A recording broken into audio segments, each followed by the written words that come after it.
एकीकडे महाविकास आघाडीच्या कुठल्याही आमदारांना मतदान केलेलं नसल्याची माहिती मिळते, दुसरीकडे काँग्रेसची मतं फुटणार असल्याचा दावा भाजप आमदार संजय कुटे यांनी केलाय।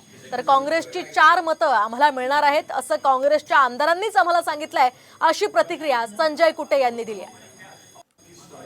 आपल्यासोबत भाजपचे आमदार संजय कुटे आहेत। तर संजयजी, एकीकडे गायकवाड यांच्या वोटिंग संदर्भात काँग्रेसने आक्षेप घेतलाय, त्यांनी म्हटलेलं आहे की ते वोटिंग नाही करू शकत, लेटर तसं दिलंय। हे बघा, कोणता आमदार सर्वपक्षीय आमदार कोणाच्या बाजूला आहे हे स्पष्ट होतच नसते। ही लोकशाही आहे, यामध्ये सांगायचं थोडी असते।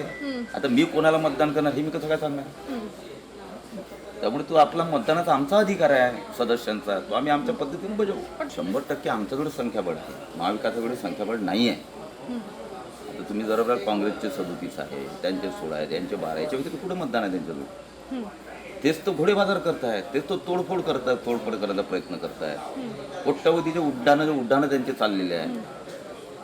त्यामुळे घोडेबाजार त्यांनी करायचा, आरोप आमची तर 100% व्यवस्थित सगळं प्लॅनिंग आणि व्यवस्थित आमच्याजवळ संख्याबळ आहे।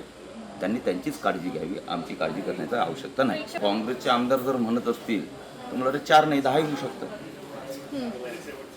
काँग्रेस आता संध्याकाळी तपासून घेऊ। वैदेही काणेकर, साम टीव्ही न्यूज, मुंबई।